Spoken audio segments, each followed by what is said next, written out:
மக்கள் ஆதரவு எனக்கு எப்படி இருக்குன்னு பார்க்காம நீங்க என்ன கூட அதை கவனிக்கிறது நம்ம. என் மகன் தாயின் மார்ல கறந்த பால்வோட தூயவன். எங்க பிள்ளைகள் எல்லாருமே களங்கம் இல்லாத. ₹1 லஞ்சம் வாங்கணும், வாக்குக்கு காசு கொடுத்தோம், ஊழல் செஞ்சோம், எந்த குற்றச்சாட்டு இல்ல. என் மேல 276 வழக்கு இருக்கு. 260 பேர் மேல கொள்ளையடிச்சனா, கொலை பண்ணனா, என்ன பண்ண, மக்களுக்காக போராடின பேசணும். என் பிள்ளை வழக்கு இருக்கு, சிறைக்கு போயிருக்காங்க, போராடி மக்களுக்காக. ஊழல் செஞ்சு லஞ்சம் பெற்று இல்ல. இப்ப நேர்மையான வாக்காளனை தான் தேடணும். என் மக்கள் எப்பவும் நல்லதை தேடுவாங்க, சரியானது செய்வாங்க. என் மகன் ஜெயிப்பான். வாங்கிங்க. 10 லட்சம் கோடி கடன்ல இருக்குங்கிறதையும் சொல்லிட்டீங்க. இதை மீட்கிறதுக்கு என்ன மாதிரி திட்டங்கள் வச்சிருக்கீங்க? அது நீங்க சொன்ன அண்ணன் இப்படி சொல்றாரு. அது என்னன்னா, முகேஷ் அம்பானி 1 லட்சம் கோடி திவால் ஆயிடுச்சுன்னு போயிட்டாப்ல, மஞ்சள் நோட்டீஸ். என் அரசு திவால் ஆயிடுச்சுன்னு சட்டசபை திருமணம் போட்டு ஒரு மஞ்சள் அறிக்கை கொடுத்துட்டு போயிடுவேன். ஏற்கனவே இருந்தவன்ட்ட வாங்கிக்க, இதுக்கு அந்த கடனுக்கு நான் பொறுப்பு இல்லை. என் மக்களை கடன் சுமலித்து வட்டி கட்டிட்டு வீழ்த்த முடியாது. இவங்க வாங்கி ஒரு நலத்திட்டத்தை கூட நிறைவேற்றலை. கல்வித்தரத்தையோ, மருத்துவத்தையோ, போக்குவரத்தையோ, குடிநீர் விநியோகத்தையோ, மின்னுற்பத்தி விநியோகத்தையோ தரப்படுத்தலை, தடை செய்யலை.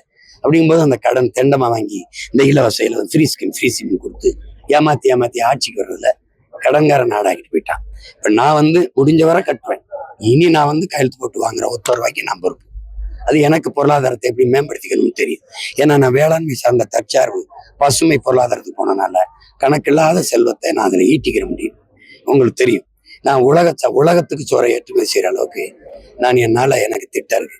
ஏன்னா நிலையான பொருளாதாரமும் எல்லாருக்குமான வேலை வாய்ப்பும் என் வேளாண்மையில தான் இருக்கு. இவன் உடல்ல இருக்கிற எல்லாம் என் நிலம் வளம் தந்ததுதான். சட்டை, செருப்பு, பிரிதத்திலிருந்து இல்லை, நீர்ல இருந்து சோறுல இருந்து எல்லாம் நிலம் தர்றதா. அதை சார்ந்த பொருளாதாரத்தை கட்டமைக்கணும்னு நான் நினைக்கிறேன்.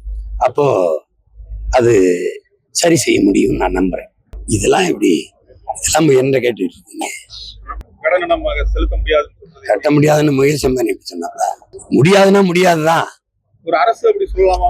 அரசு நான் என்ன சொல்றது, அரசுன்னா அரசு இல்ல, காசு இல்ல என்ன செய்ய முடியும்? யார்கிட்ட கொடுத்தா, யாரை நம்பி கொடுத்தா? இதுக்கு முன்னாடி இந்த ஆட்சியாளர்கள்ட்ட நான் உனக்கு உதவுறேன், காவல்துறை அனுப்புறேன், இல்ல யாராவது அனுப்புறேன், அவங்க போய் வசூலிச்சுக்க. நிறைய சொத்து வச்சிருக்காங்கல்ல, ஒவ்வொருத்தரும் பல லட்சம் கோடி சொத்து வச்சிருக்காங்க. அதை வித்து எடுத்துட்டு போ.